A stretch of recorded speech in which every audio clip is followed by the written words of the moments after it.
Distinguished guests, ladies and gentlemen, on behalf of Global Center for Democratic Governance, we welcome you to our first ever global conference on Bangladesh under the title Turning Point Bangladesh After the July August Uprising. I'm Rana Hassan Mahmood, joining from USA, and I'm delighted to serve as your moderator today as we explore the profound changes and challenges shaping Bangladesh in the wake of this defining moment. As you all perhaps know, when Julius Caesar won a decisive victory at Zilla, in what is now modern-day Turkey, he sent a message to the Roman Senate that became immortal in history. Veni, vidi, vici. I came, I saw, I conquered, quote and unquote. If Caesar's words reflected conquest, then Dr. Muhammad Yunus's actions over the past year could be summed up in a darker phrase. I meticulously designed, I arrived, and I have destroyed. Since assuming power, Dr. Yunus has become synonymous with that design, one marked by destruction. From the burning of the historic home of the founding father of Bangladesh to the dismantling of national institutions, to the tragic loss of law enforcement officers and teachers, the list is long and painful. Widespread human rights violations against women, children, and minorities, the mass detention of political leaders and journalists, and the collapse of freedom of expression, together they tell a story of a nation betrayed. Only a year ago, ladies and gentlemen, Bangladesh stood as a model of growth and hope. Today, sadly, that same nation lies in ruins. And to the horror of all who value peace, hundreds of radical militants, including those with ties to global terror networks, have been released back onto the streets. The world can no longer remain silent. It is our moral duty to speak, to let the global community know that Bangladesh's democracy, economy, and basic human rights are under siege. Today's conference is a vital step forward in that mission. The Global Center for Democratic Governance was born out of this historic necessity. Within just 1 year, it has built alliances with many human rights organizations and think tanks around the world, working tirelessly to bring attention to this crisis. Today's conference, organized by Global Center for Democratic Governance, is co-hosted by South Asia Democratic Forum, Never Again Association, European Bangladesh Forum, Rights and Risk Analysis Group, International Forum for Secular Bangladesh based in Switzerland, Justice for Women, Justice for All, Heart at 71, Guardian of 71, and Center for USA-Bangladesh Relations. Our media partners are Global Bangla News, Narrative 360, Bridge Bangla 24, NRBnews24.com, ATV Canada, Probash Darpon, and Bangla TV New York. We are honored to host a distinguished panel, including diplomats, human rights advocates, legal experts, and lawmakers, to help us reflect on the path Bangladesh has taken and the road that lies ahead. Our discussions will focus on following urgent themes: the rise of religious extremism and regional instability, a critical analysis of the fact-finding report of the United Nations Human Rights Office, the rights of women and minorities, freedom of expression and journalism, and finally, the rule of law and democracy. Our program is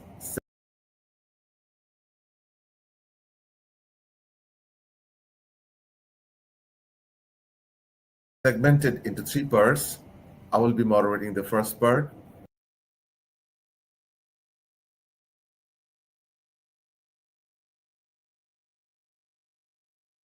The next part will be done by Debduti Das Gupta, a war historian and author.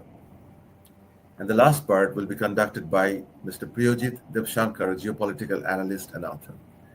Without further ado, we begin our session with a short video presentation. Thank you.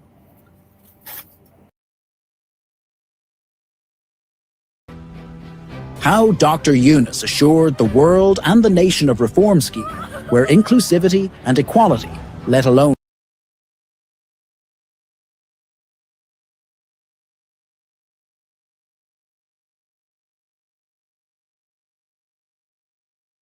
fundamental human rights would be upheld. All these tall claims were made during a speech by Yunus on August 8th upon his return to Bangladesh before taking oath as interim head without winning any election.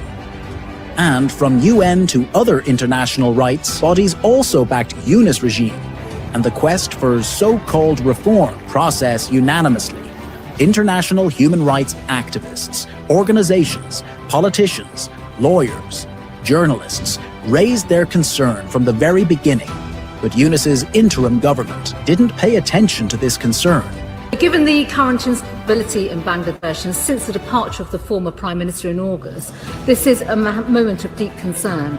Many governments are condemning the violence and calling for peace and law and order to be restored. But 7 months under the reign, a reality check reveals just the opposite scenario, with law and order when totally collapsed, while the judiciary and law enforcement have been totally weaponized. Mob rule has become the rule, with lynching, communal violence, alongside other acts of terror like arson, looting, rape, curb on freedom of movement for women and girls roiled the nation. Let's take a look at how rights abuses exacerbated in the country, extrajudicial killing and custodial death by law enforcement. Since August 5th, at the behest of Bangladesh Army, joint forces have been deployed. Troops are also empowered with magistracy power and following our monthly status of killing under law enforcement. Atrocities against minorities. We have a responsibility because we enabled Bangladesh to be free and independent. Now, whatever the change of government has been in Bangladesh, it cannot be acceptable that religious minorities are persecuted in this way. Attacks on followers of Sufis and shrines. Islamists inciting violence against minorities, in stark contrast to government's narrative on ruling out communal line over attacks against minorities. BBC journalist laid bare how Islamists, released after August 5th, are inciting ongoing spate of violence, targeting all minority communities including Hindus. 2 episodes in BBC radio service brings to light the stark involvement of Islamists in fomenting attacks against minorities. Yunus's sweeping indemnity for mass killing of cops, citizens and violent attacks on police stations by loyalists. In contrast to the pledge to ensure justice, an order issued on October 14th, 2024 by Yunus reads, "Students and citizens who put forth all efforts to make this uprising successful will not face prosecution, arrest, or harassment for their acts between July 15th and August 8th. Emboldened at the indemnity, advocates of Yunus regime, radical Islamists and coordinators from student against discrimination platforms publicly glorified the killing spree of cops and planned destruction of key public offices as part of a violent campaign to bring down Awami League."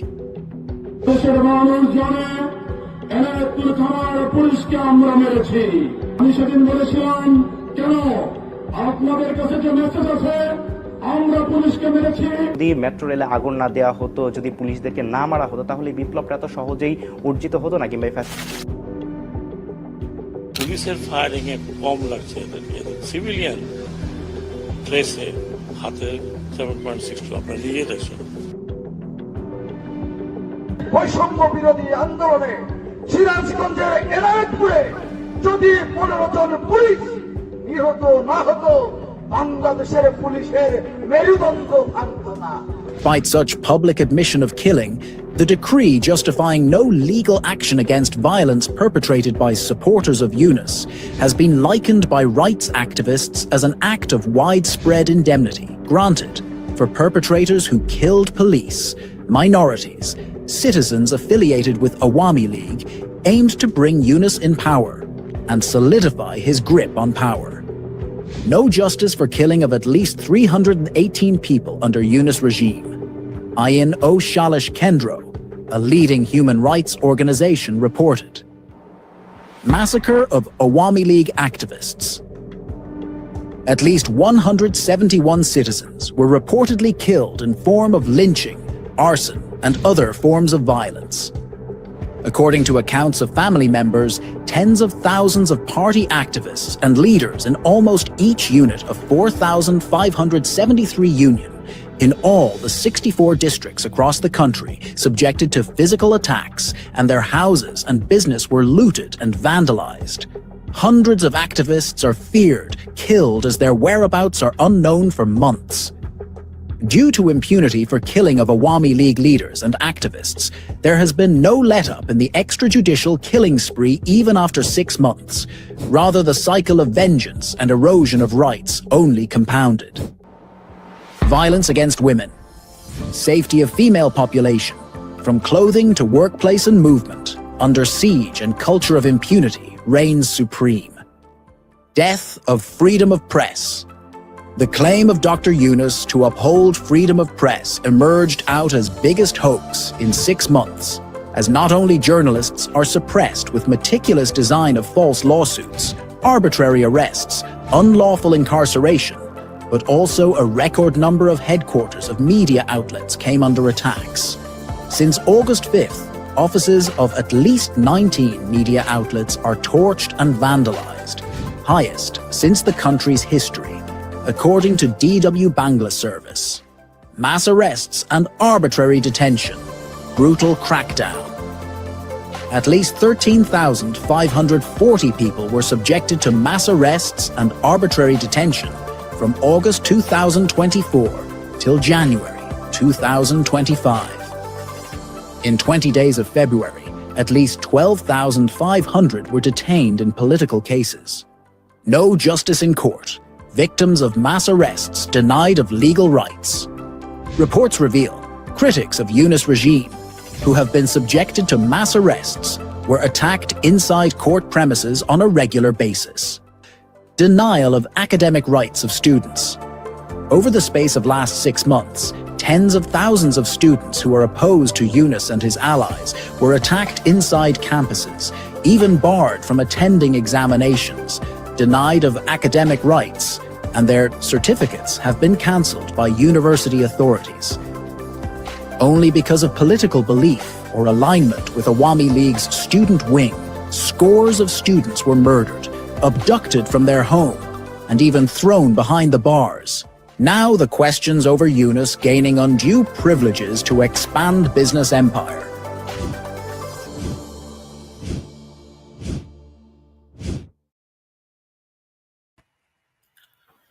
Thank you for watching. This is the horror that Bangladesh is going through today. During the Second World War, when London was being bombed by Nazi Air Force, British Home Secretary met with Prime Minister Winston Churchill. He was in the bunker and he gave the grim news that there has been widespread looting going on above the ground. A somber-looking Churchill looked at him and asked one question: "Are the courts functioning?"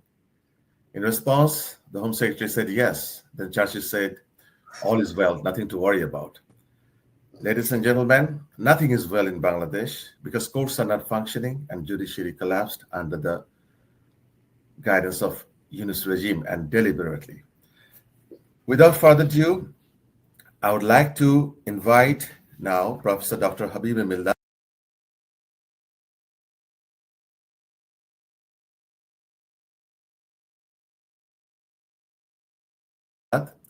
for his introductory speech.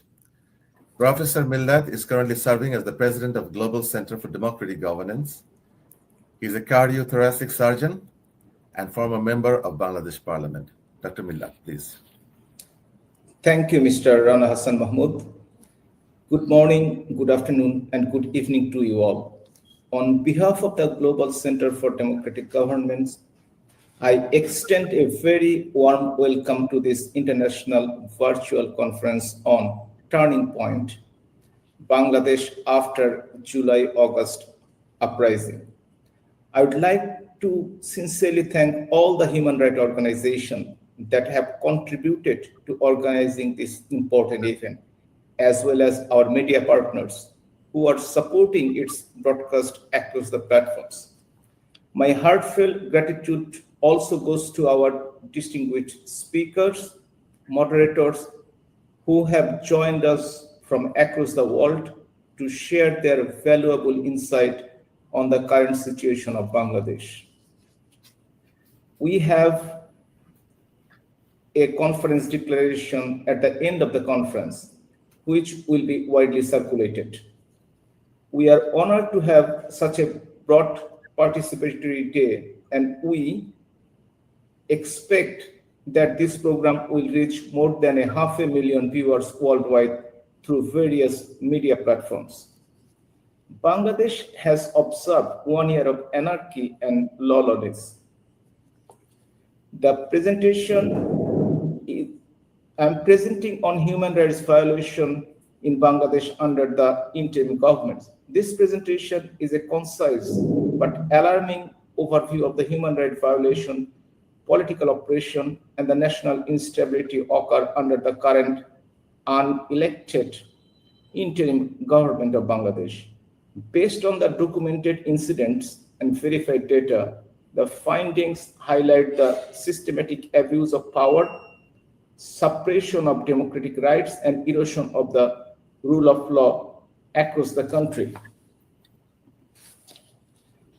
So I'm presenting this presentation at the moment in a time that, although the then Prime Minister Sheikh Hasina didn't resign, Article 106 of the Constitution was misinterpreted. As a result, Parliament was dissolved and an interim government was sworn in.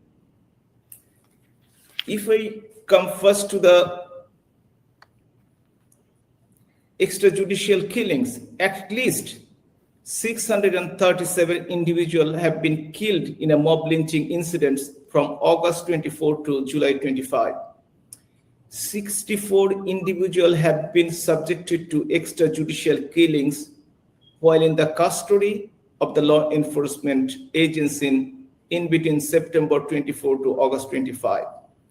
23 political detainees affiliated with Awami League and have died in the prison custody from September to July this year. There are targeted political killing as well. 213 leaders and activists of the Awami League and its affiliated organization have been murdered from July 24 to July 25. At least 359,700 people have been arrested, the majority of being Awami League members and supporters, from August 24 to May 25. 121 parliament members, including 15 women members, have been illegally detained, and one of them died in the prison. Nobody is spared from their attacks.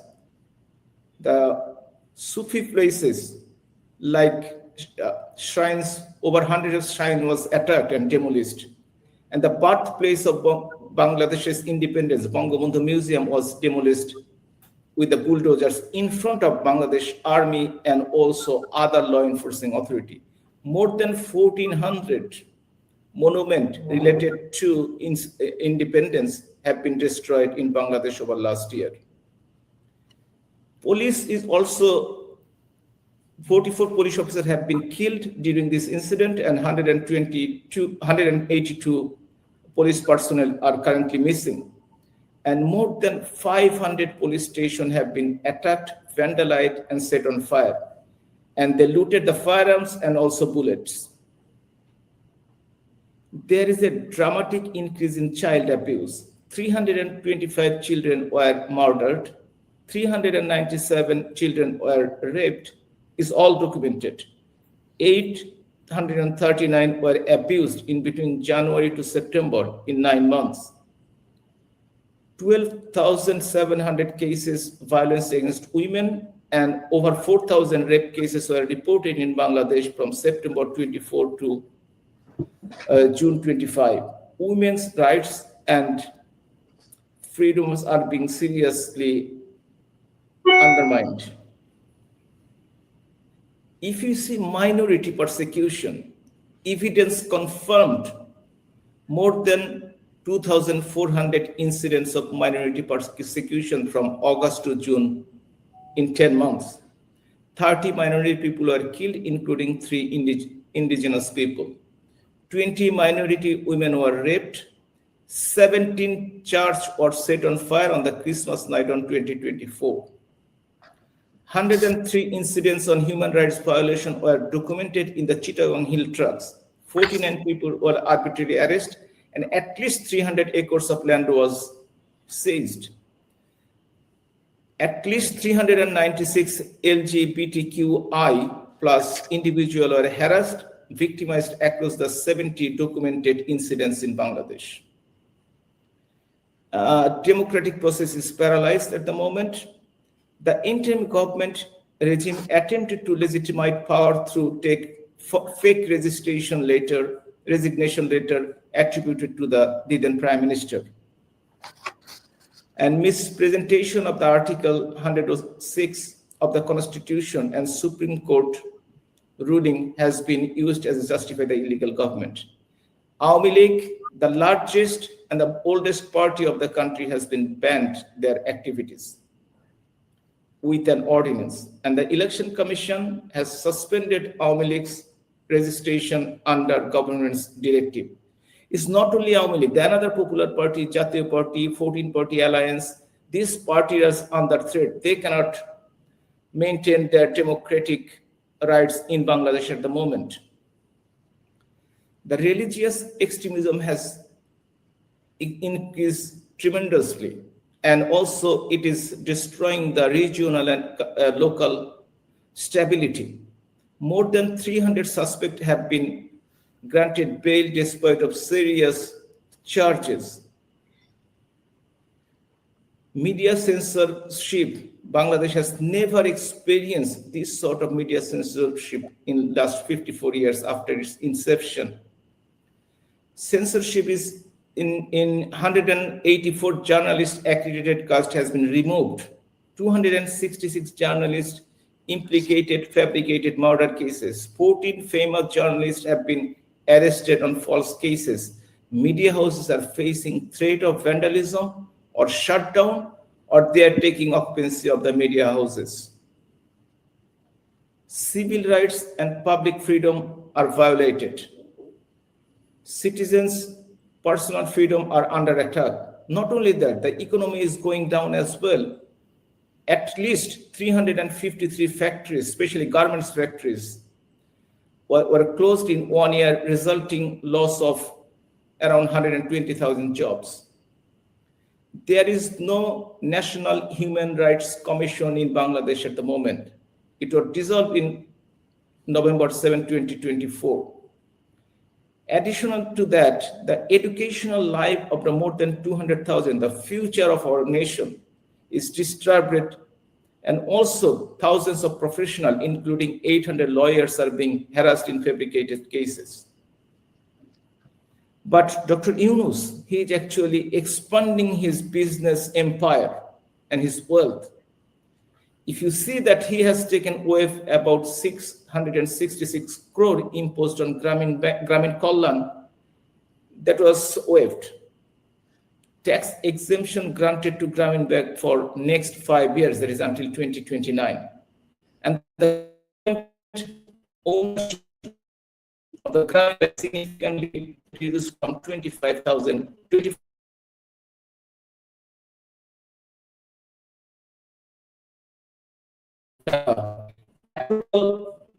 granted for a digital wallet for his Gramin telecommunication. He also take permission of a man for a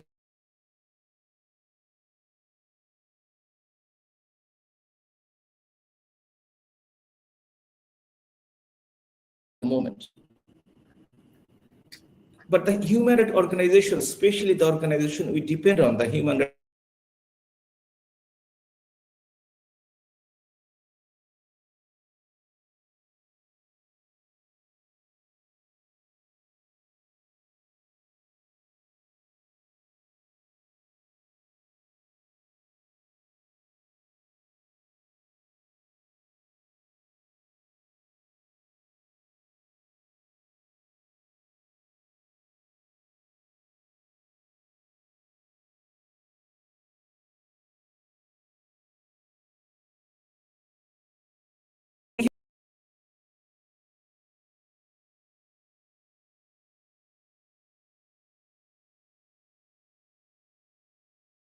freedoms.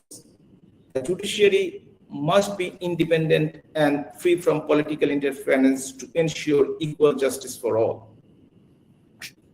All reported killings, detention, torture, and violence against women, children, minorities, and the political opponents must be investigated fairly and transparently.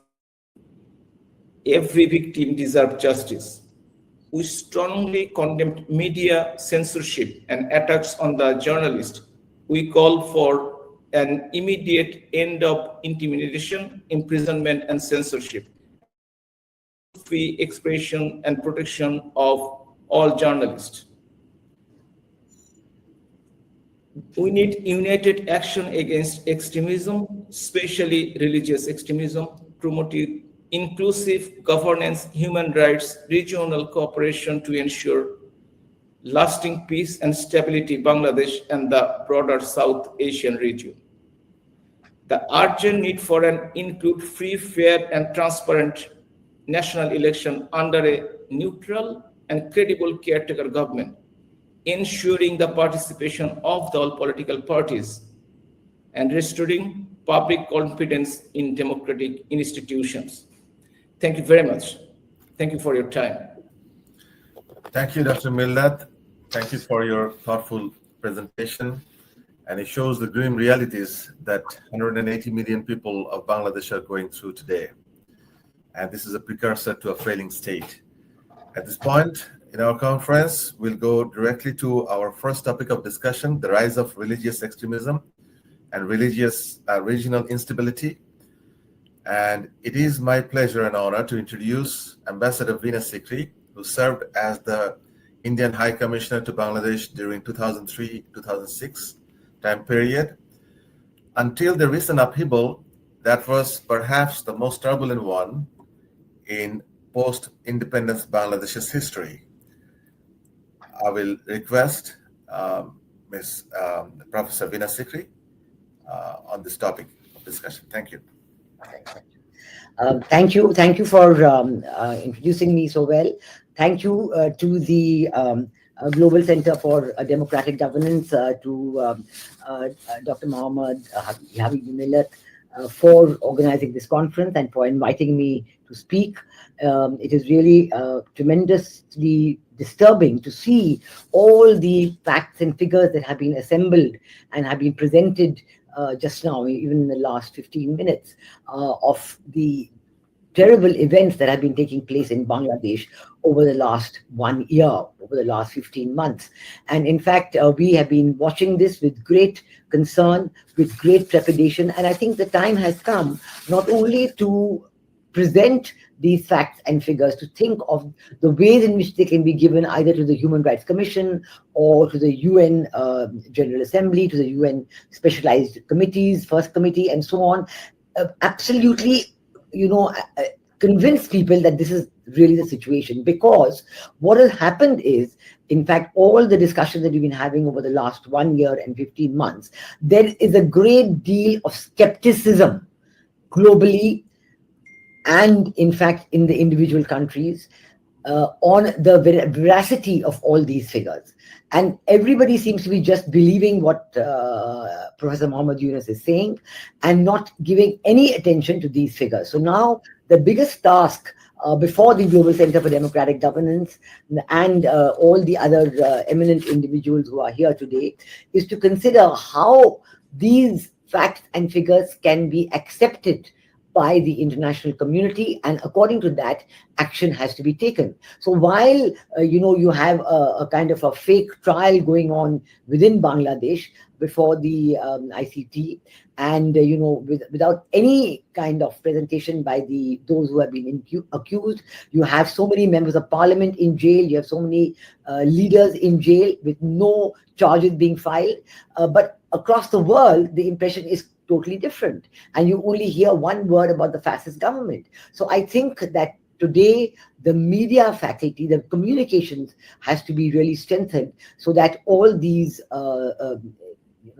the myths that have been perpetrated for the last 15 months are exposed. I think the very first myth that we have to look at, which has actually led to all this rise in religious extremism and regional instability, is the myth that what happened last year was the result of a spontaneous student uprising.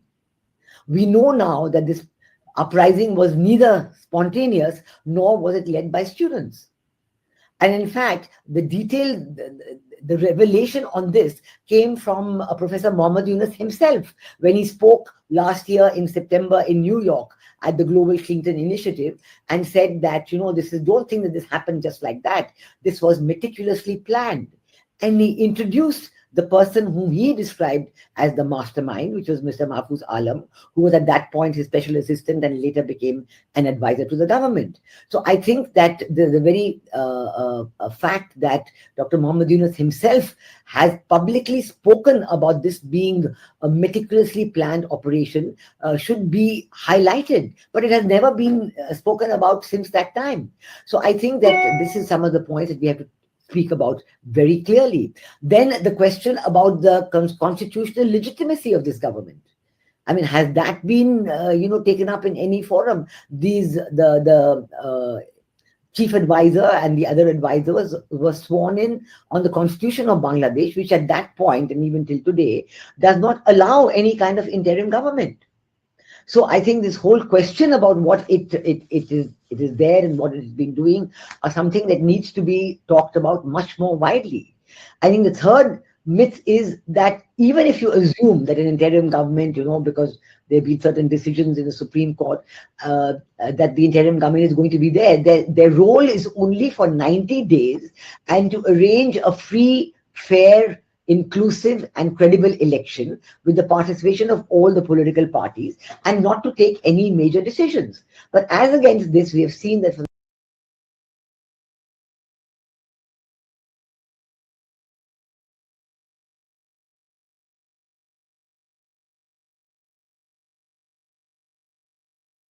the last 15 months, there's been every possible excuse being made to delay the elections.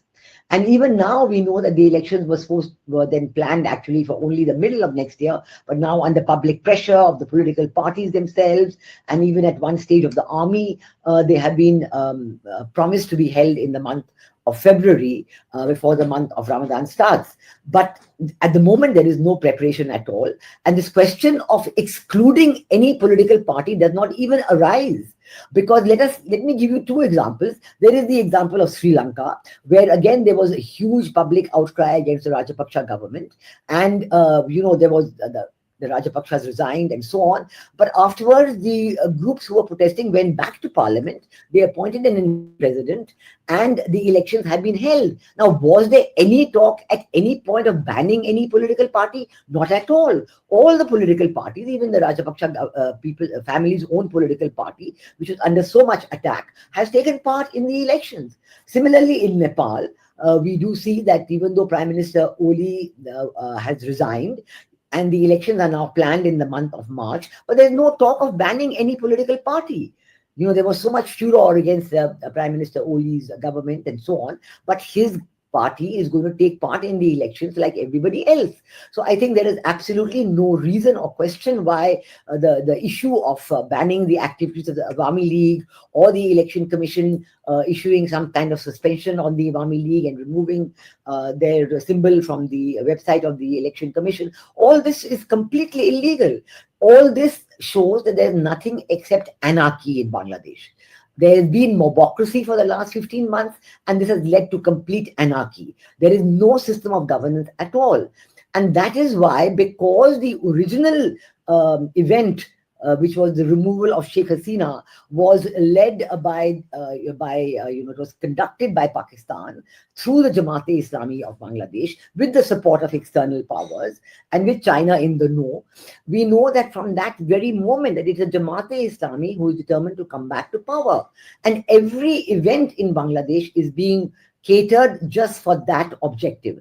And this is the reason why religious extremism has risen in Bangladesh to this incredible level and unacceptable level. And we've seen today that we know that now even the radical preacher Zakir Naik is being invited to speak in Bangladesh for 1 month at the end of November onwards. Now, Zakir Naik was actually banned by the government of Prime Minister Sheikh Hasina because on 1st July 2016, when the absolutely horrific terrorist attack took place, the Holy Artisan Bakery attack, the people who were involved in that attack, the terrorists who committed that attack, they accepted that they had been radicalized by Zakir Naik. And after that, Sheikh Hasina's government had banned Zakir Naik. But now there's been no indication whether the ban has been removed, and he has been invited to come to Bangladesh and give some more radicalizing speeches. And I think I can only think that the reason why this is being done, because the Jamaat-e-Islami has not got the support that they expected from the people of Bangladesh. They were thinking all this while that, the Awami League is going to be banned, the BNP has been marginalized, and all the political support will come to the Jamaat-e-Islami. And the other group that thought that they would get the political support is the National Citizens Party. But they have, formed a party, but they have no political support. Even in the recent elections in the universities, they just did not, they were nowhere. There was no standing for them. So if they are a genuine students' party, then one would imagine that they would have support from students. But this is no longer at all true. It's evident that this is not true. So all that we are seeing today is a rise in religious extremism in a bid to ramp up support for the Jamaat-e-Islami. And I think that, this indication of Zakir Naik coming to Bangladesh is absolutely shocking and unacceptable.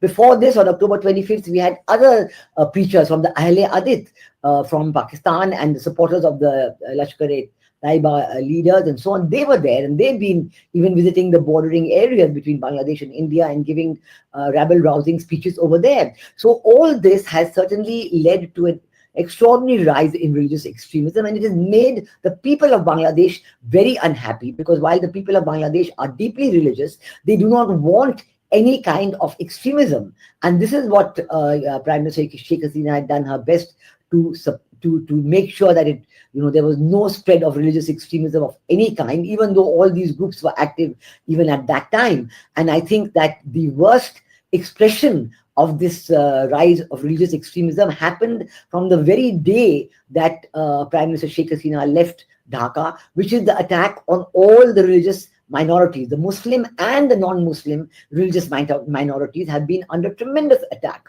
and there have been rapes and lynchings and genocide, and businesses have been destroyed, lands have been grabbed, and individuals are being forced to convert at an alarming rate in Bangladesh. All this because the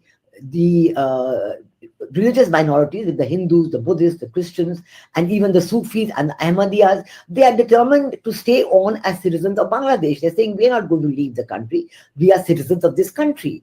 But this is not being accepted by the members of the extremist groups, including the Jamaat-e-Islami, including the Islami Chhatra Shibir.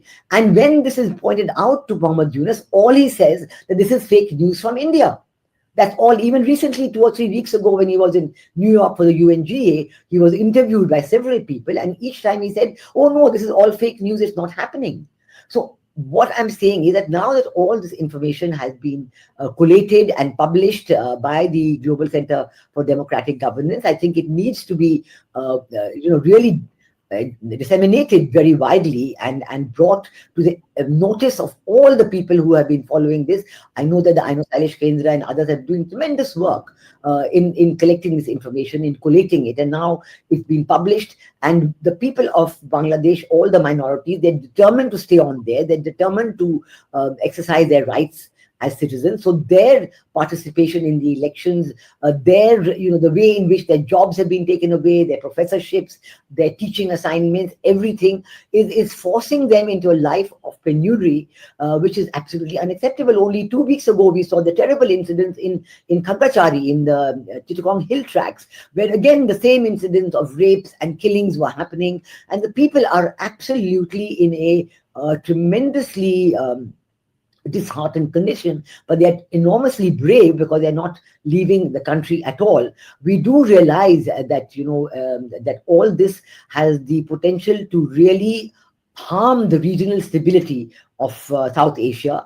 And we do know that, and I can say for myself, that I have seen a lot of these events taking place during the time when I was High Commissioner, because that was the time when Begum Khalida Zia was the Prime Minister, and she was, the Jamaat-e-Islami was a member of the alliance, and Pakistan was exercising the same kind of influence and control on Bangladesh and the government that they are doing today. So a lot of this is deja vu for me. I've seen this happen before. I've seen the way in which at that time so many terrorist attacks in India originated from Bangladesh. We saw the Pakistani people flying into Bangladesh, entering without any evidence of their entering, and walking across into India, because at that time the border fencing and all was in a much poorer condition than it is today.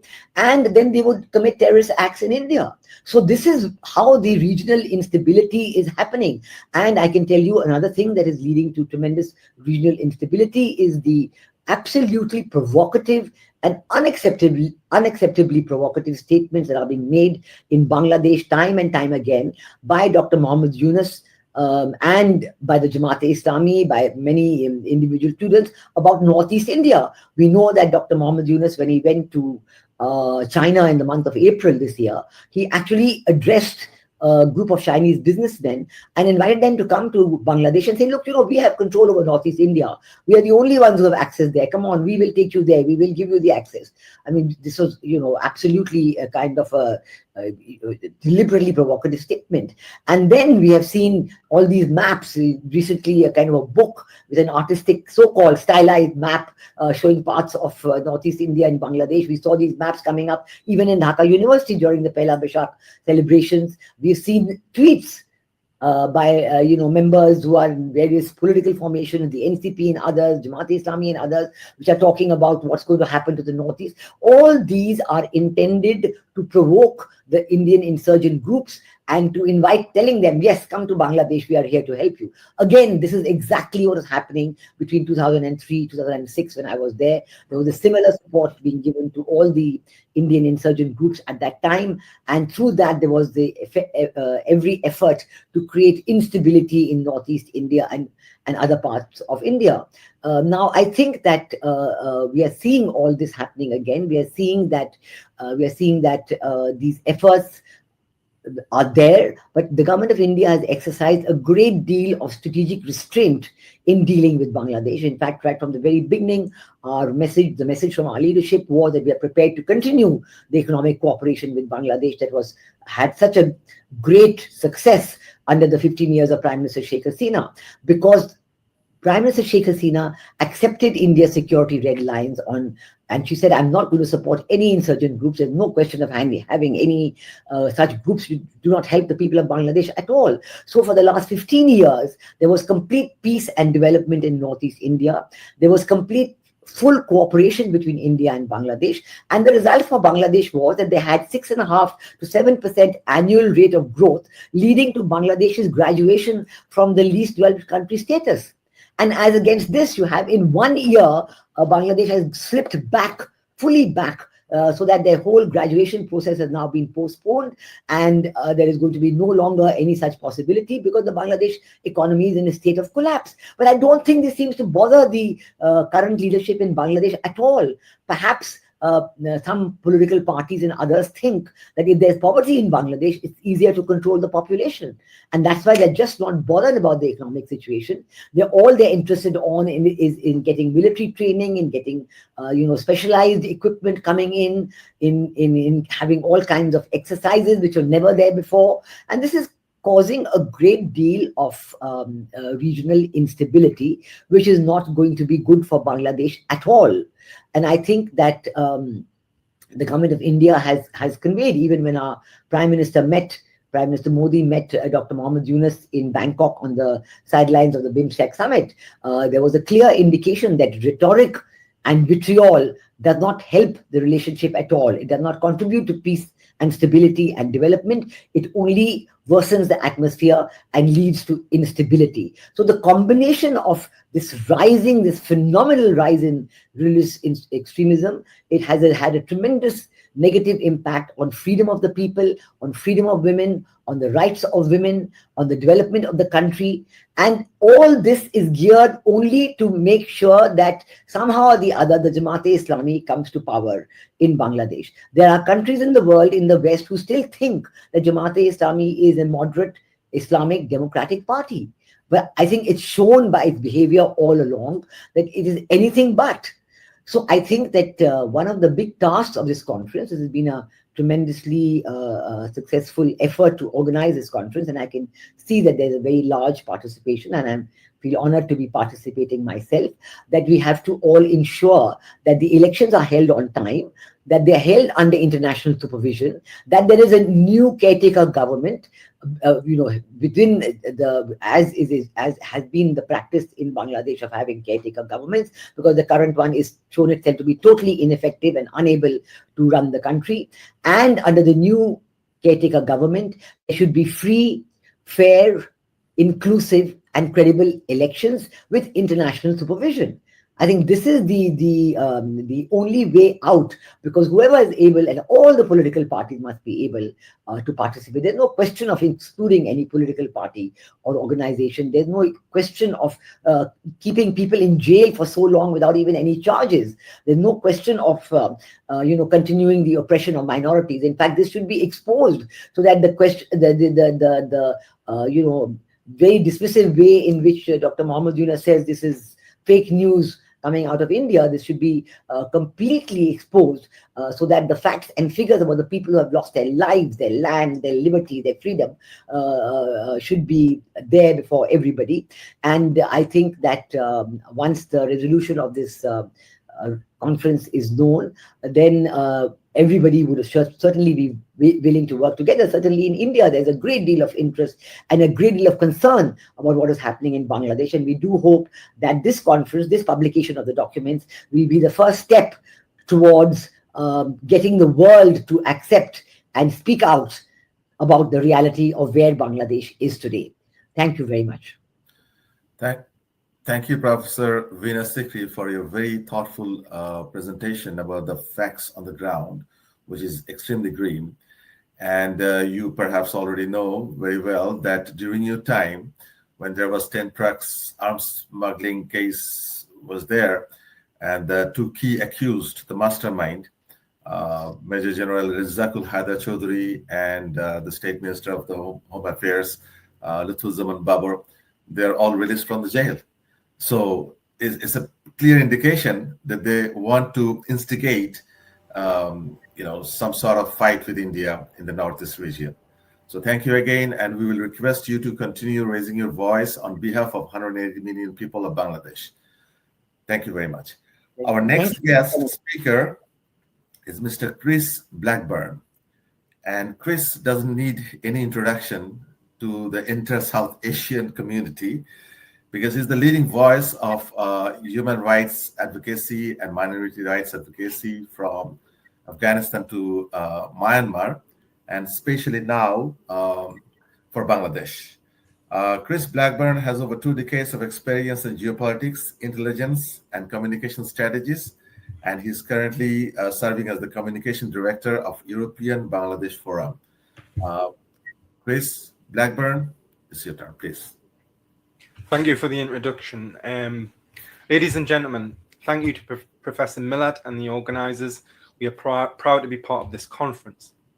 Violence, once the tool of the desperate, is becoming the instinct of the impatient. We now live in an era where rumour outruns reason, grievance is monetised, and identity is weaponised. Across the world, societies are learning that violence never stays contained. It crosses borders, corrodes institutions, and weakens our moral reflexes. Nowhere is this truer than in Bangladesh today. Since the fall of Sheikh Hasina, what began as a promise of democratic renewal has been overshadowed by fear and factionalism. People are scared. We've seen infighting within the BNP, which is supposed to take over the reins of power in February if there is an election. And the violence and the rhetoric is spilled into the streets. We have seen interfactional fighting and murders tied to internal rivalries. This is no reform. We've also seen the targeting of women, minorities, and journalists, not as bystanders to politics, but as deliberate targets of it. Radical Islamist groups, some linked to Jamaat-e-Islami, have re-emerged with renewed confidence. They have stopped women's football matches, intimidated women's commissions, and attacked cultural programs. Because nothing threatens an extremist more than a woman with authority and visibility. Some media houses in Bangladesh have been branded pro-India to justify harassment and violence, and in some circles, reckless talk about nuclear proliferation and territorial expansionism is creeping into public discourse, as if threatening civilization itself were a clever negotiating tactic. This is not politics. This is arson and historical revisionism disguised as reform. But none of this appeared overnight. The ground for today's extremism was prepared long ago. Bangladesh was born in 1971 as a rejection of religious intolerance and as a moral verdict against those who have used faith to divide. Yet the movements that opposed that secular vision rebuilt themselves over time. Jamaat-e-Islami re-established its network. Its student wing, the Islamic chapter Shrabiya, infiltrated campuses, madrasas, charities, and media outlets, which became conduits of influence and recruitment. Over the decades, new militant formations emerged: the Harkat al-Jihad al-Islami, HJB, the Jamaat al-Mujahideen Bangladesh, JMB, and later groups inspired by Al-Qaeda and the Islamic State. Each of these groups learned to adapt, become decentralized, less visible, more embedded in social and digital networks. Other groups, such as Hafizat-e-Islam, perfected the art of toggling between pulpit and protest. Under the banner of moral guardianship, they have normalized fear by attacking textbooks, statues, and women's visibility in public life. They have redrew the boundaries of what was deemed acceptable in Bangladeshi society. Now, four forces made this possible. First, instrumental politics. Mainstream parties cut quiet deals with hardliners for short-term gains. Second, financial and ideological patronage. Money and legitimacy from Gulf donors, local elites, and from charities within North America and Europe that built a parallel welfare and education system within Bangladesh. Third, there was general impunity, selective justice that taught extremists that they could act without consequence. And we've seen this more from the administration of Muhammad Yunus, where he is frightened to challenge the extremists, whether it be the student extremists who've called for constant mobocracy in Bangladesh, or from radicalists who've tried to shut down debate. The fourth is digital radicalization, online platforms that have turned grievance into identity and outrage into belonging. We now face the results of all of this within Bangladesh. We've seen that women's sport is under attack because it symbolizes equality. Women's commissions are targeted because they turn rights into institutions. Minorities are assaulted because they are easy scapegoats. And journalists are smeared because truth is the first casualty of authoritarian movements. And the casual talk of nuclear weapons reflects the intellectual emptiness of those who cannot govern and so resort to intimidation. It's a pattern. This isn't random violence, but a strategy to control the national conversation through fear. If they cannot win the argument, they will simply burn the stage. And we've seen this with attacks on Prothon Alarm, and we've seen it on the attacks of the Daily Star. But some say this turmoil has been temporary, that Bangladesh will find its balance again. But that assumption is dangerous. Bangladesh sits at the crossroads of South and Southeast Asia. It influences India's northeast, the security of the Bay of Bengal, and the management of refugee inflows from Myanmar. Extremism in Bangladesh does not stay within its borders. It spreads through ideology, funding, and transnational networks.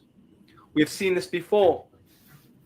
Rajab Karim, a Bangladeshi who was connected to GMB and Al-Qaeda, tried to infiltrate British Airways in Newcastle upon Tyne, my hometown, to carry out a terrorist plot. We've also saw radicalization, and we've seen the global consequences. We saw it when Jamaat charities in Europe and North America used to send zakat to Al-Qaeda fronts, knowing fine well they knew who their partners were. Now, this was a breakdown in a problem on our side. Our intelligence agencies and security authorities were slow to react.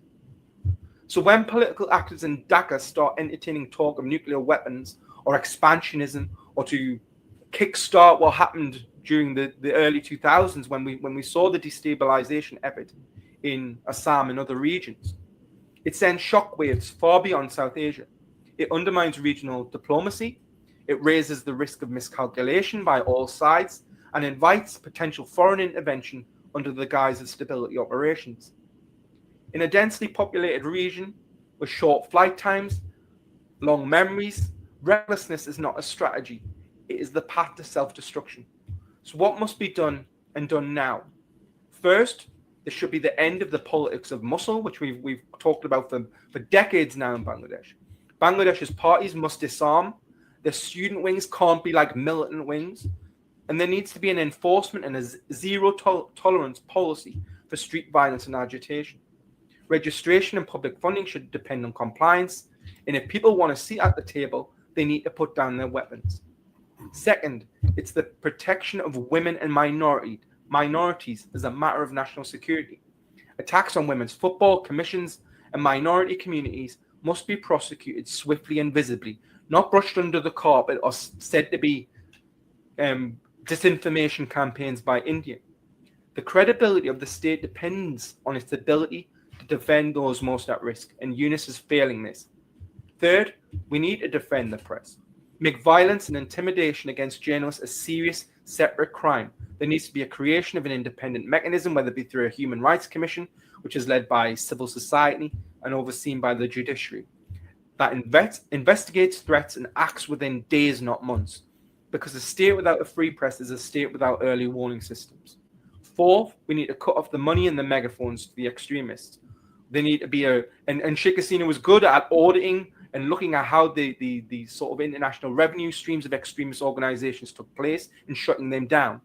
So the enforcement and transparency within religious charities and media networks needs to be made in Bangladesh. But what we've seen from Mohammed Yunus and the interim government is that these problems weren't a thing, or that they were used by Sheikh Hasina to justify authoritarian rule. That is simply not the case. The British High Commissioner was actually attacked by these extremists. So for Mohammed Yunus to do this historical revisionism is quite a dangerous precedent, especially when we're seeing and reading throughout Bangladesh's media about the efforts of extremist Islamist organizations to try to dominate the rest of society. Finally, they need to act responsibly in the region. Bangladesh, India, and their partners must deepen cooperation, whether it be through BIMSTEC on counterterrorism, refugee management, or cooperation in maritime security. The world must draw a line on nuclear rhetoric. Those who indulge in it must face sanctions and isolation, not applause in Bangladesh. Bangladesh's destiny is not hostage to the loudest voices.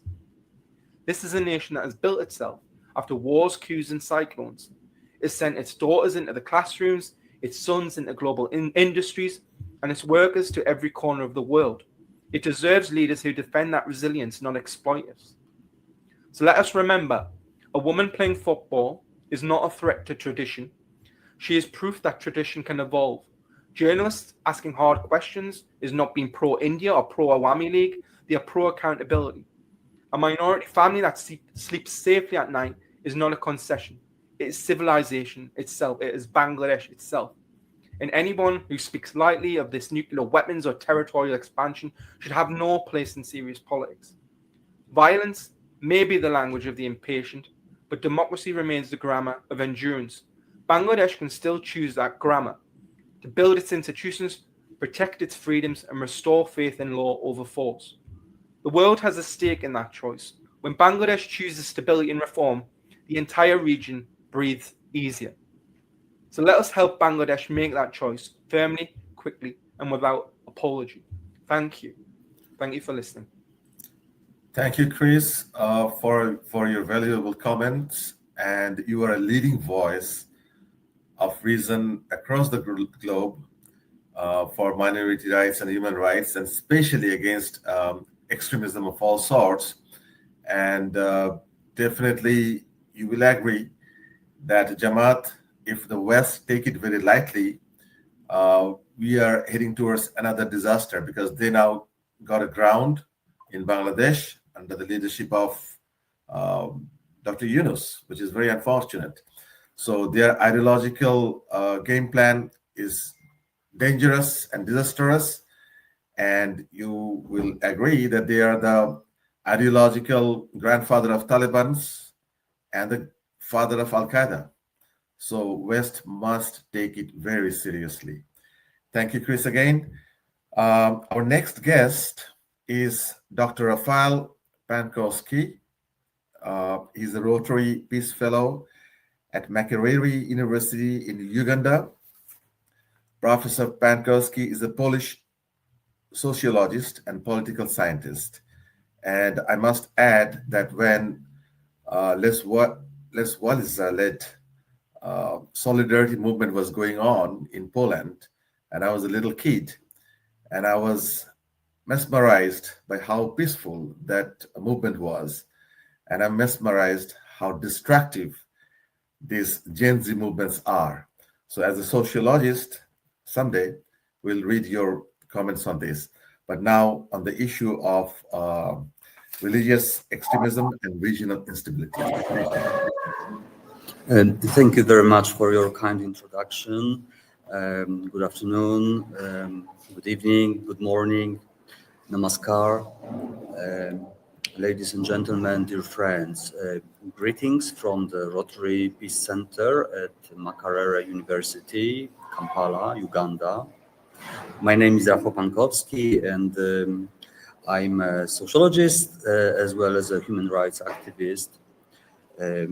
I come from Poland. I am currently in Uganda, and it is a real honor to participate in this very important global conversation.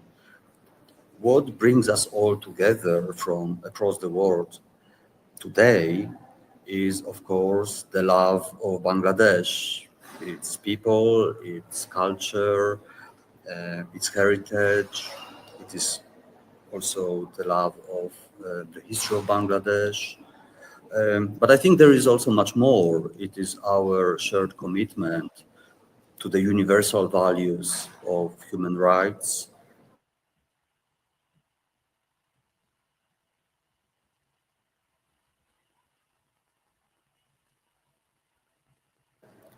and I think the three countries I have just mentioned, Bangladesh, Poland, and Uganda, they are, of course, quite different in many ways, and they are distant from each other if we look on the map.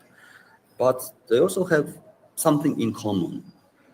It is, for example, the history of the fight for freedom and the legacy of the fight for their own specific and inclusive, at the same time, identity.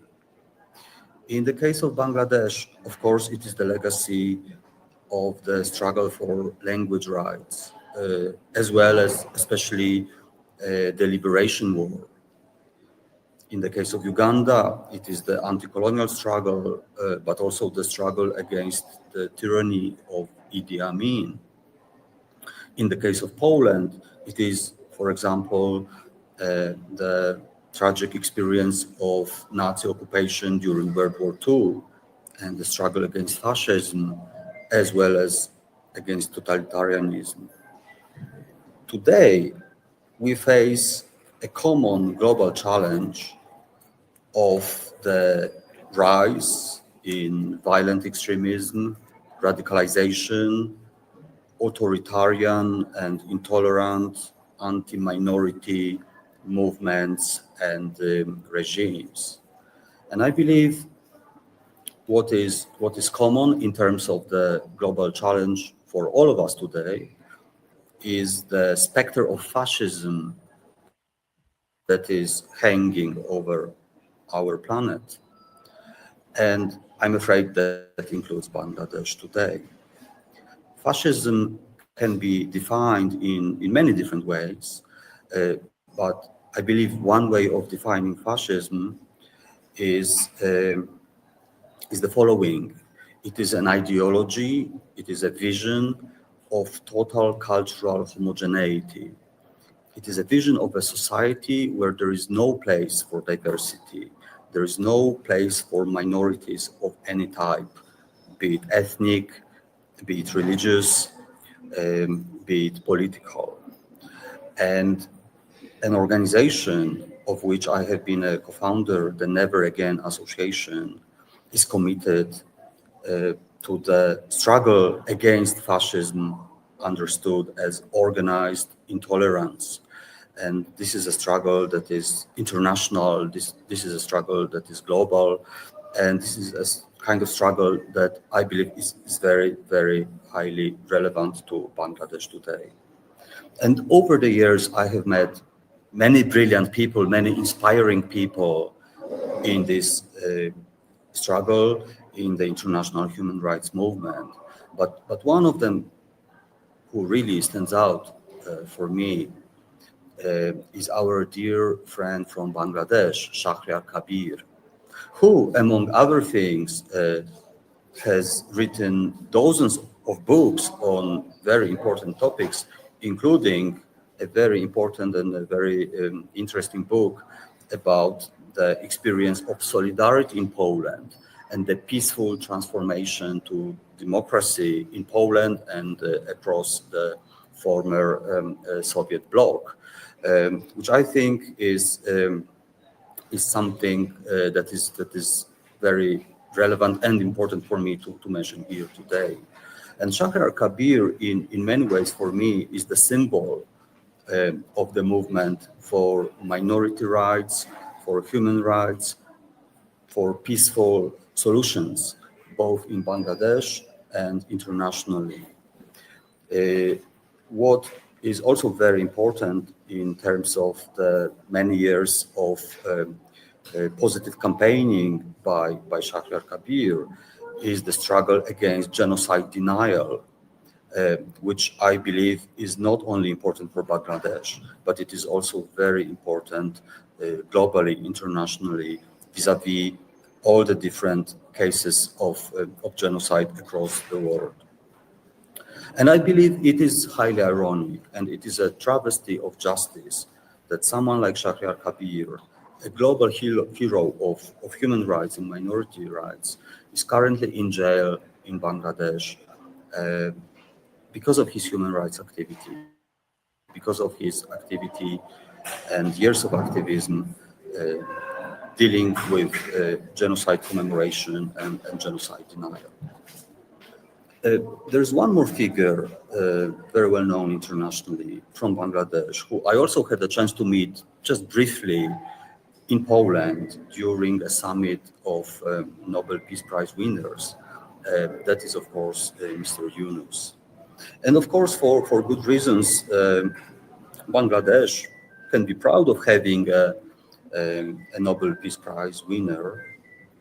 But I believe it is very ironic and unfortunate that a wave of repression against human rights activists and political opposition, as well as minorities, is happening under the watch of a Nobel Peace Prize winner. And the issue of the current rise and the emboldening of extremist groups in Bangladesh is very concerning indeed. And also the fact that it is happening under the watch of a Nobel Peace Prize winner, well, that is highly ironic and sad. And I would like to use this opportunity to appeal to Mr. Yunus. Please, free Shahryar Kabir. Please free the political prisoners and independent journalists in Bangladesh today. I believe the global human rights movement will truly appreciate an improvement in the situation of minorities in Bangladesh, independent journalists, and human rights activists. Thank you very much for having me today. Joy Bangla. Thank you, Dr. Rafael, and thank you for pointing out the plight of prisoner of conscience, I will say, a human rights activist par excellence, Sharia Kabir is a journalist and a prolific writer, and we must raise our voice globally, and we request the distinguished panel to raise your voice globally to the corridor of power for his release, as well as the release of other journalists and the political leaders and the parliamentarians in Bangladesh. Thank you again, Professor Rafal. Our next guest is Dr. Nur Nabi, fondly known as Nabi Bhai across both sides of Atlantic, all the way to the sands of Pacific. He's a valiant freedom fighter of 1971 Liberation War. He's been elected 4 times as the council member at the Plainsboro County, New Jersey. He's also the recipient of the second highest national accolade, Ekushi Padak, I believe in 2020. And he's the leading voice against all kinds of oppressions. Very well known among the Bangladeshi diaspora, both in the US and Europe. Dr. Nur Nabi, please. No voice.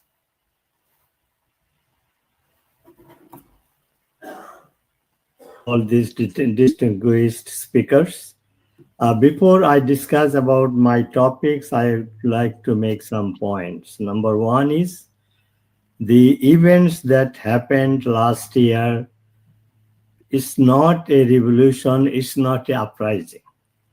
It was a orchestrated with millions of dollars conspiracy to oust the elected government of Sheikh Hasina.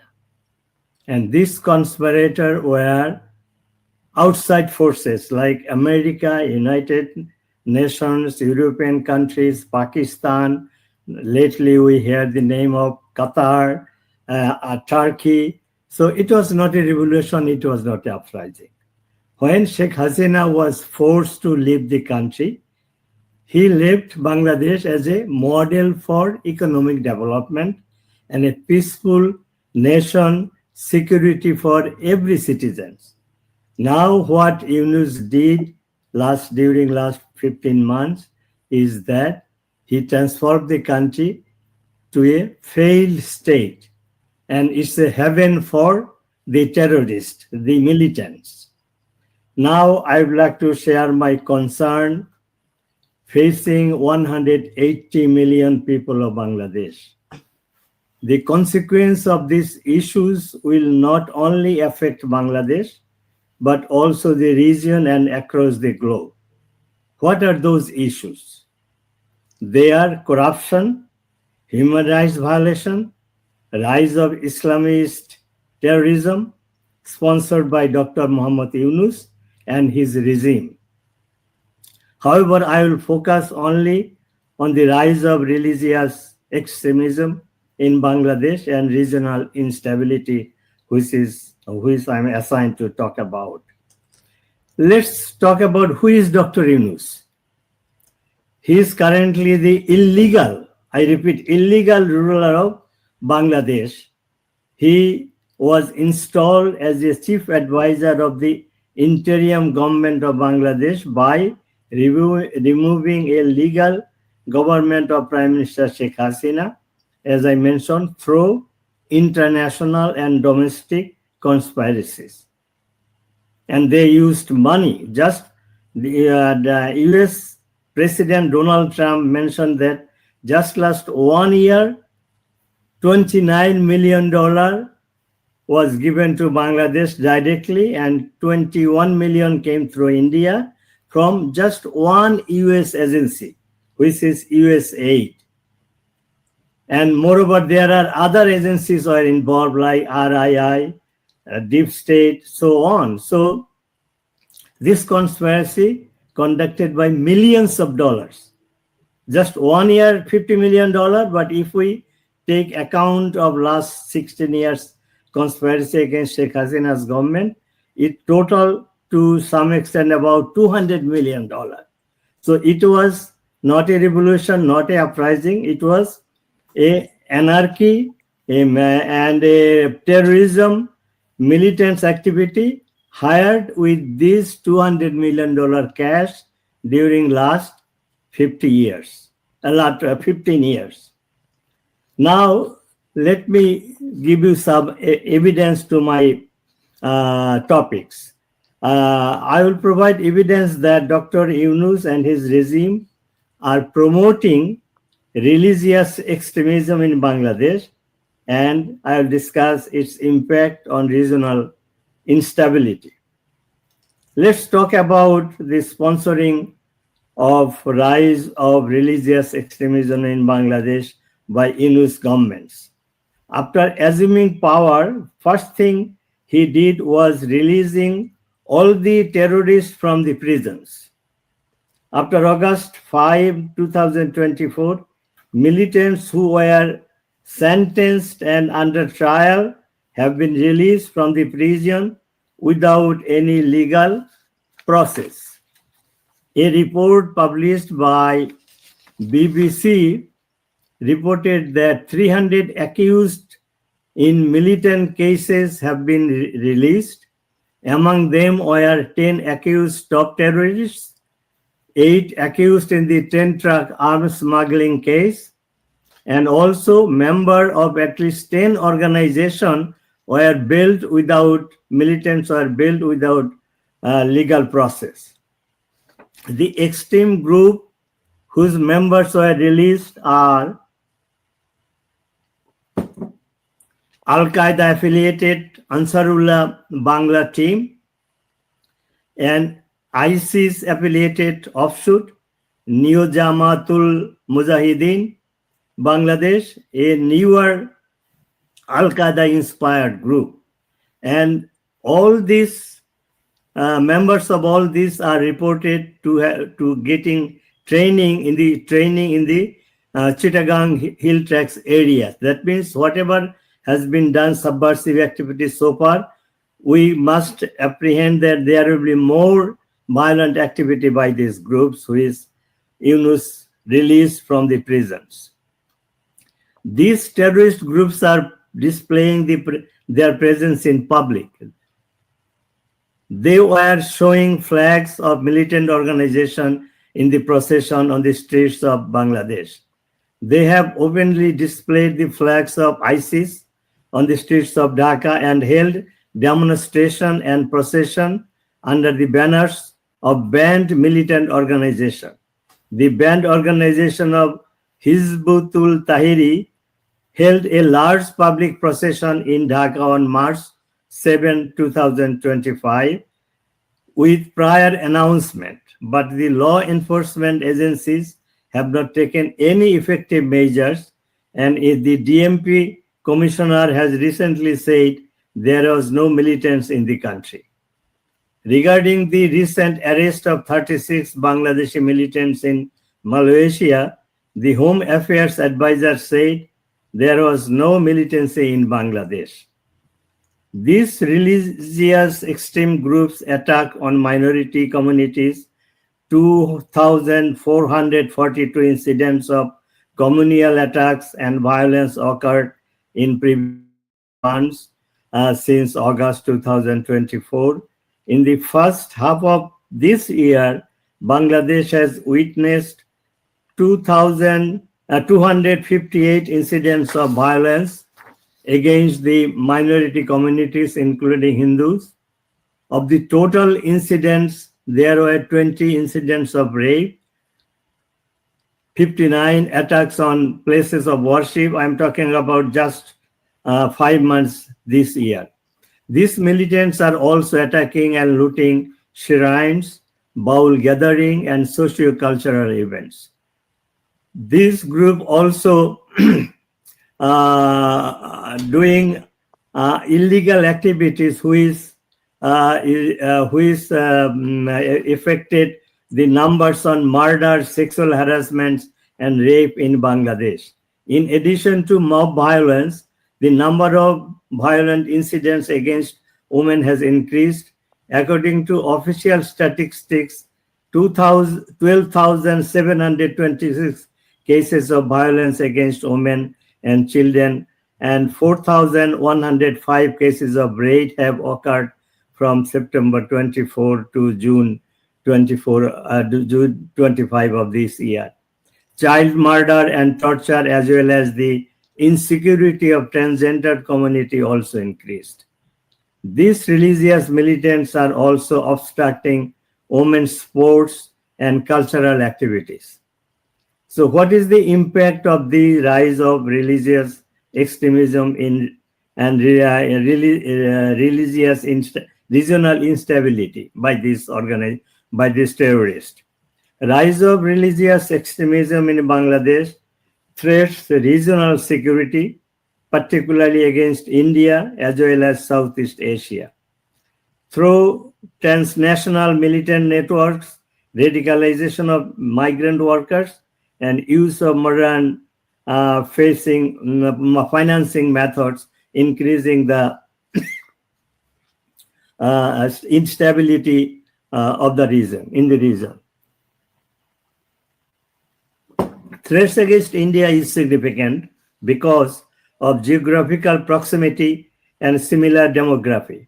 Moreover, Bangladesh is surrounded by India with a kind of porous border.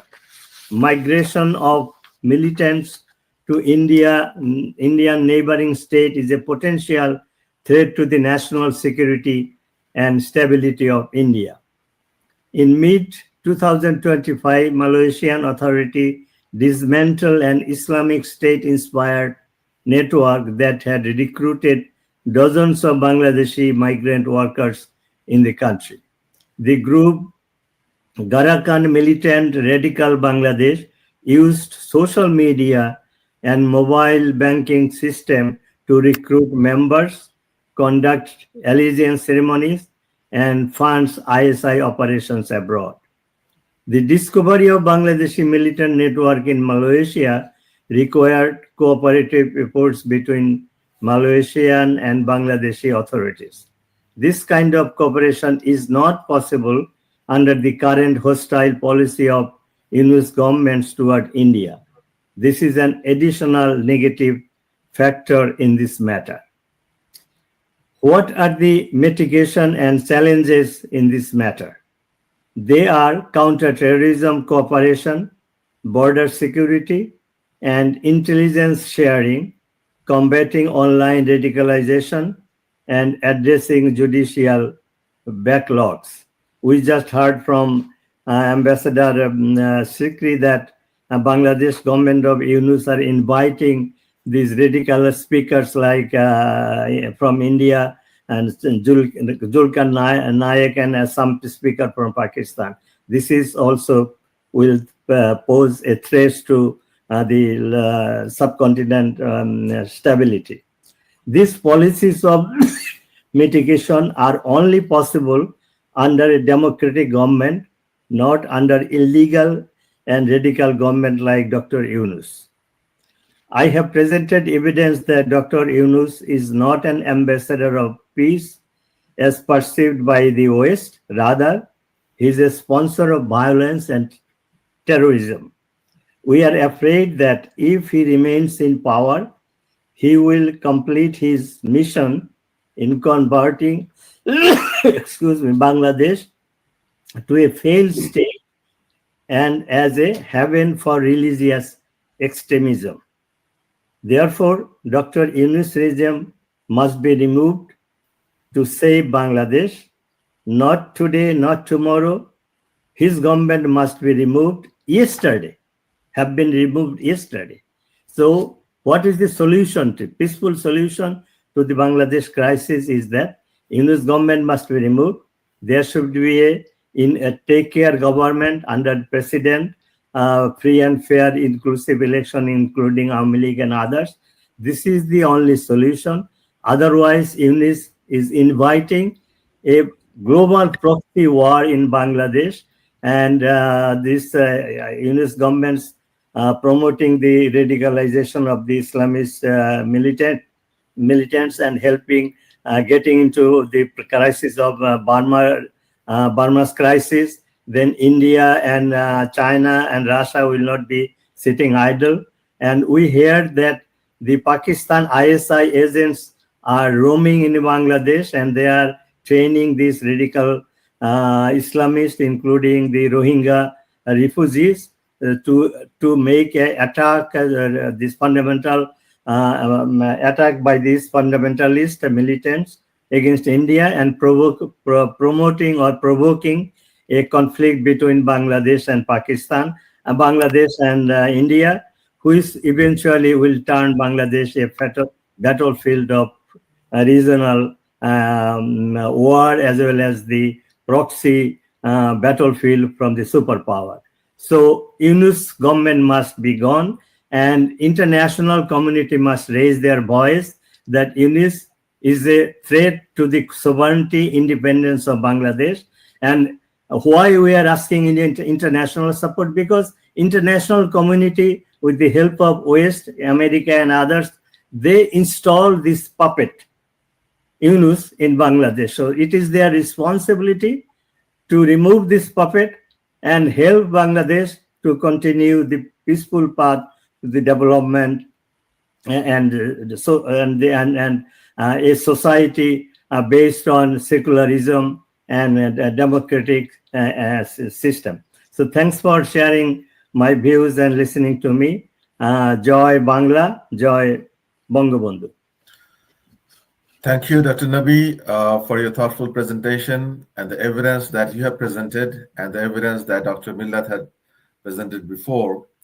One word comes to my mind is ochlocracy. This is a Greek word that means mobocracy orchestrated by the government. And Dr. Yunus' regime is doing exactly that, basically to unravel Bangladesh into total anarchy and chaos. My next guest and the last guest on this topic of rise of religious extremism and regional instability is Barrister Taposh Kanti Baul. He's an international human rights lawyer and defender. He's based in Germany. Mr. Taposh Kanti Baul.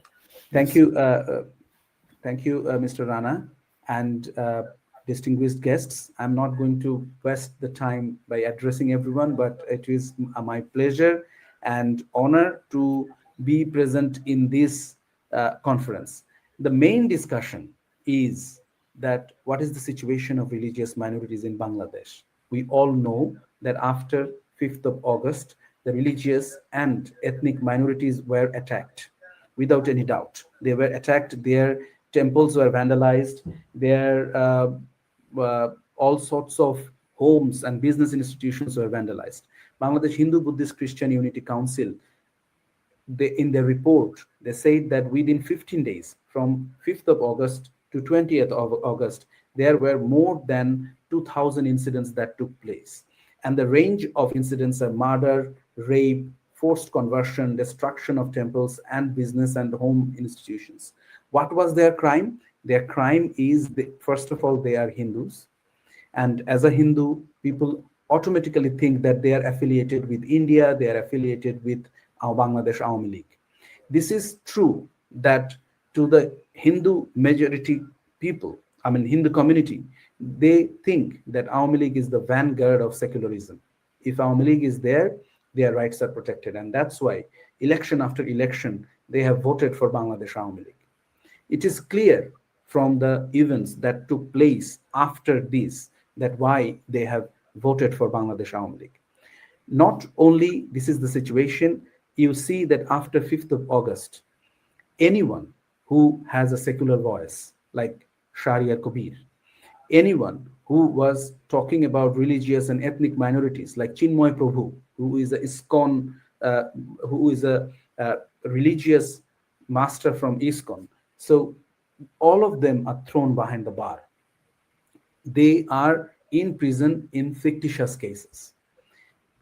Even anyone like me who are in the secular movement, who are working for the empowerment of religious and ethnic minorities, they have filed thousands of cases against them. So in this situation, the meticulous design of the Yunus government is pretty clear. First one is to silence their voice, and how to silence their voice through mob attack.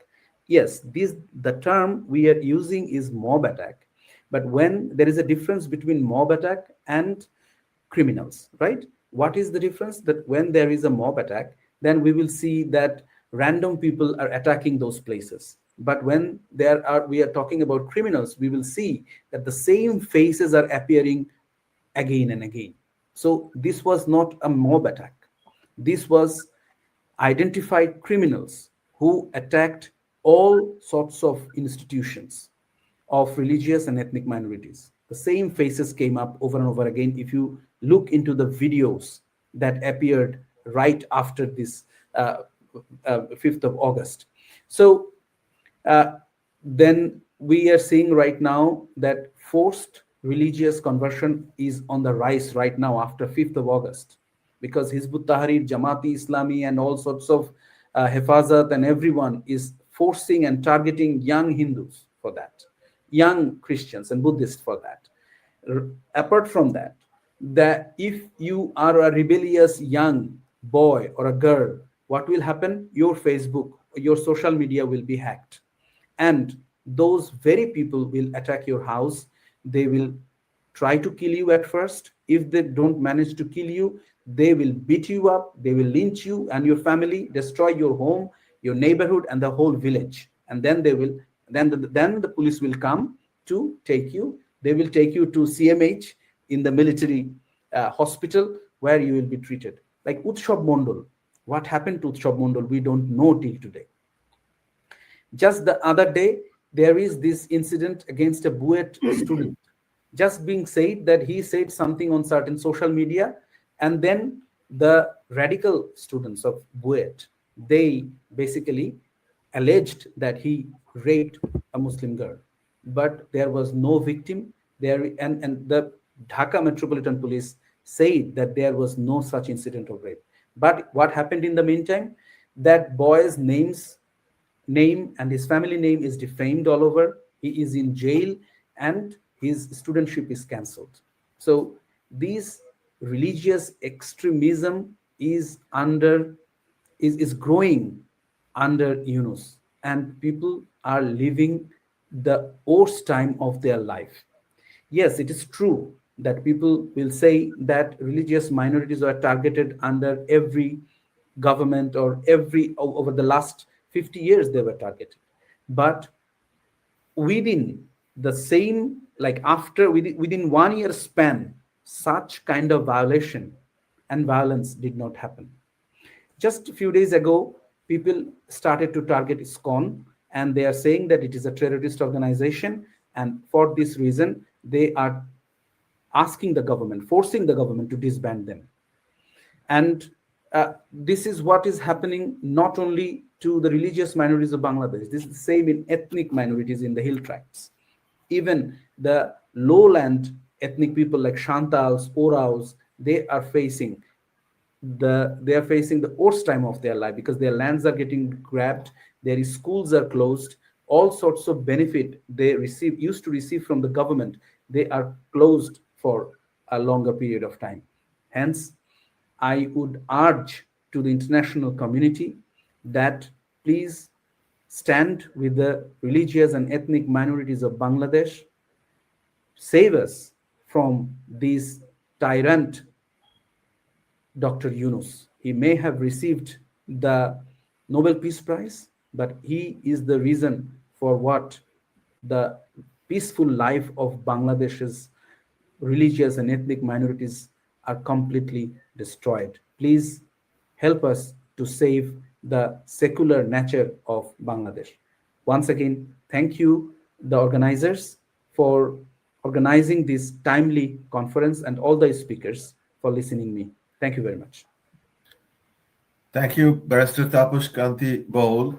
You have rightly said that the secular fabric of Bangladesh is systematically being dismantled by these religious extremists, and minority communities never went through this sort of violence since 1971. So we have to draw attention to this fact to the international community. And with that, the first part of our conference, that titled "The Rise of Religious Extremism and the Regional Stability" ends, and I'm glad to hand over to a young war historian and author from Kolkata, Debaduti Dasgupta, to conduct the second part of our conference. Debaduti, please. Thank you. Thank you so much. Thank you for handing me over the program for the second part. First of all, I would like to introduce Dr. Mohammad Abdul Rashid from Massey University, New Zealand, to give his presentation on a critical analysis of the fact-finding report of the United Nations Human Rights Office. So I would like to hand over Dr. Mohammad Abdul Rashid now. Sir.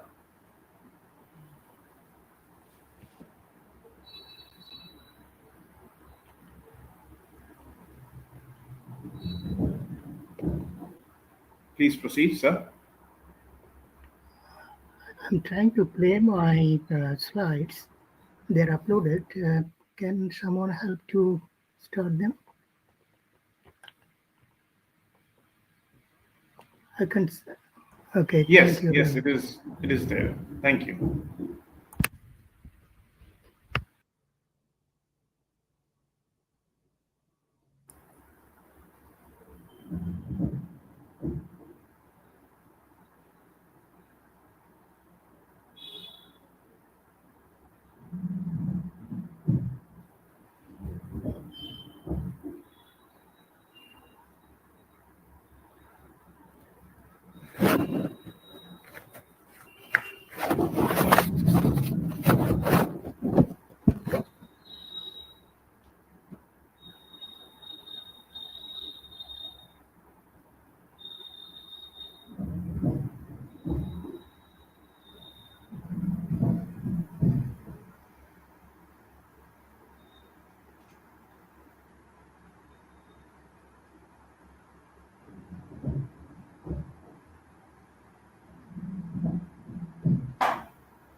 Hello.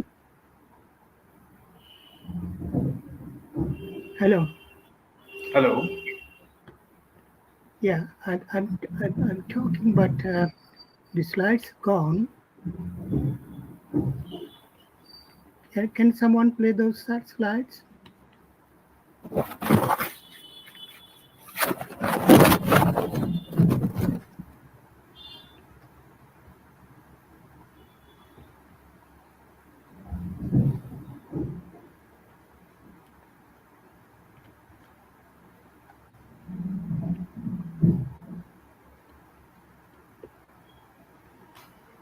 I think now it's there.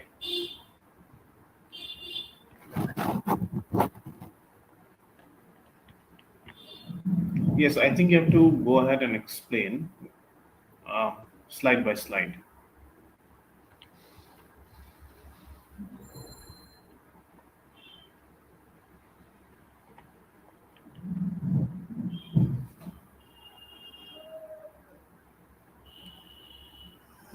Okay, the time has already passed a few minutes. I'm sorry. It's disturbing here. I have.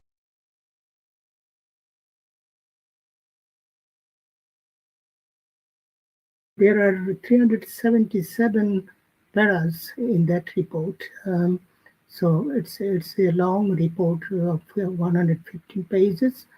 So 10 minutes, just very little to talk. I'll probably pick some of the points, some of the paras, and then discuss them to show what is inside that report and how the report has distorted everything, and how the report is totally a biased and ordered report, and which serves the purpose of Professor Yunus.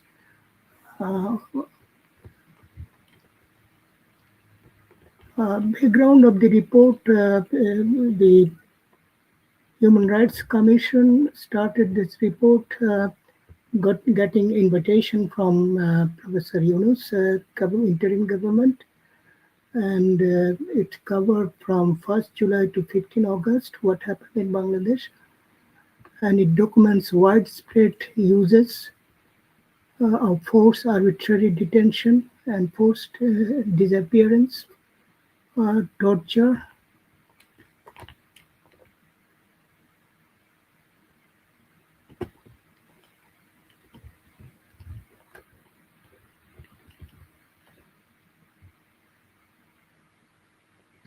Student-led protests rapidly nationally spread, curfews, internet restrictions, and the team interviews some victims, people, and uses published documents, photos, videos, official records.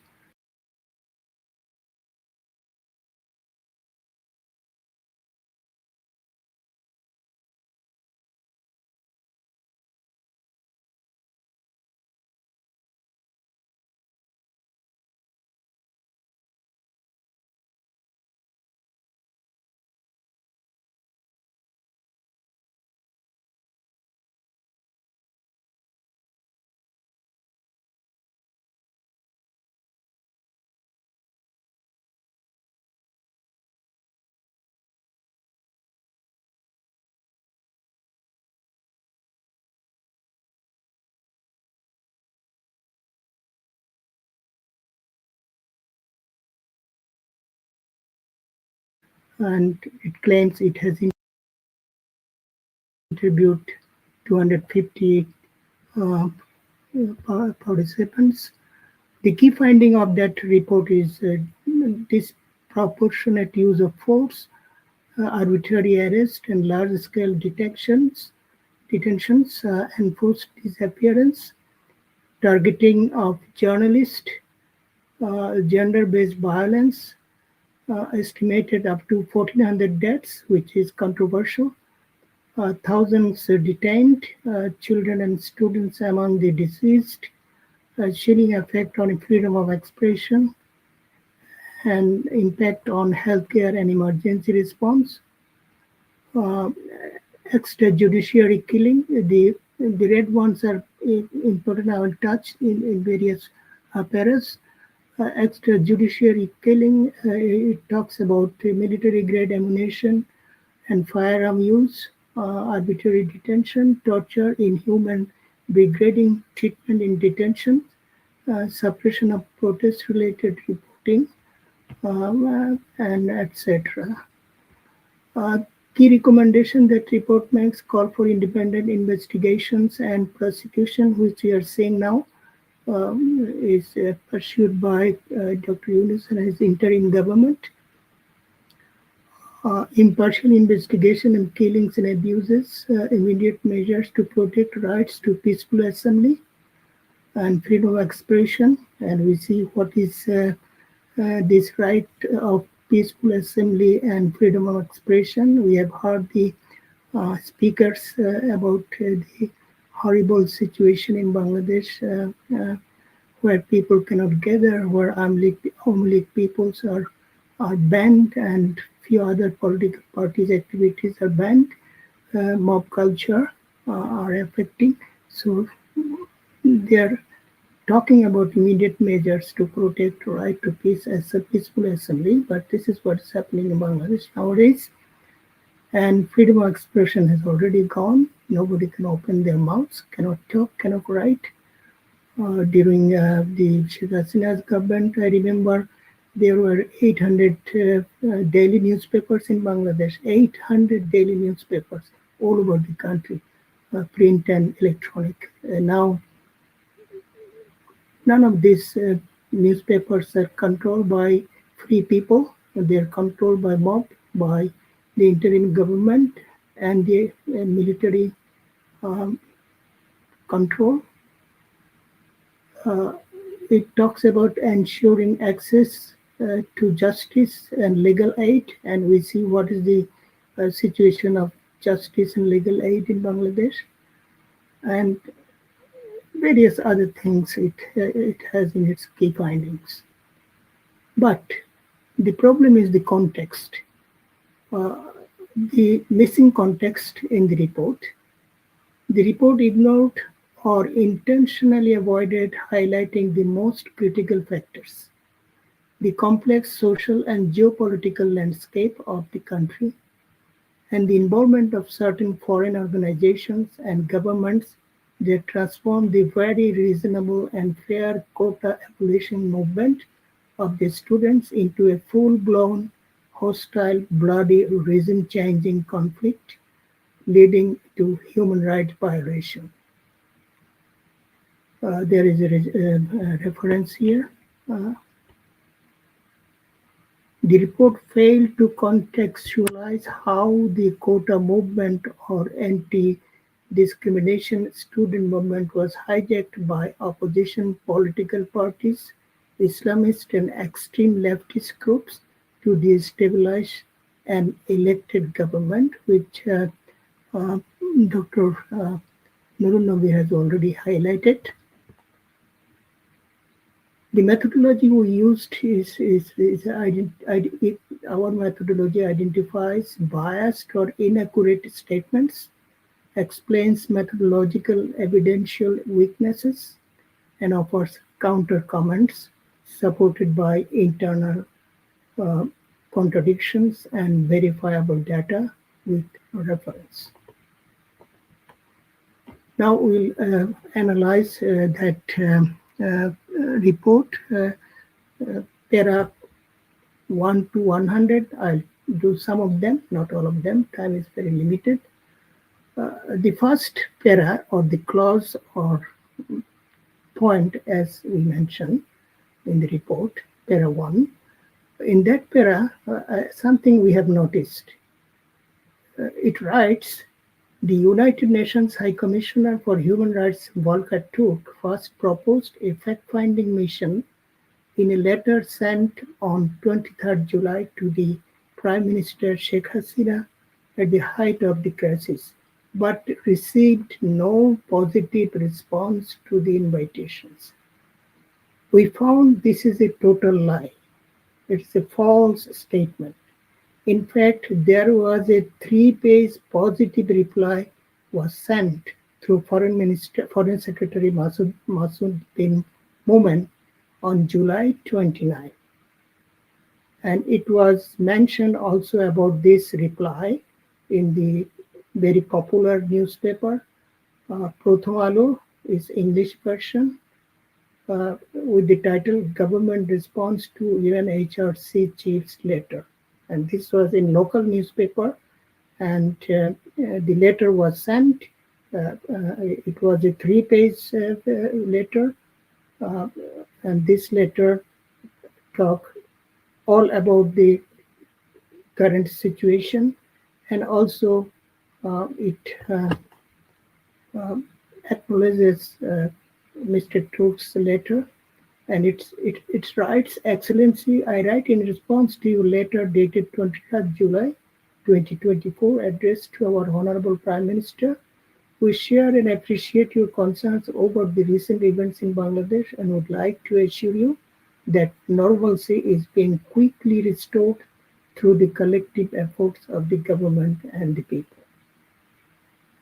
He further wrote, the movement waged by students of certain public universities seeking reforms of public service quota system was carried out peacefully without any disruption or impediment for 3 weeks at a stretch.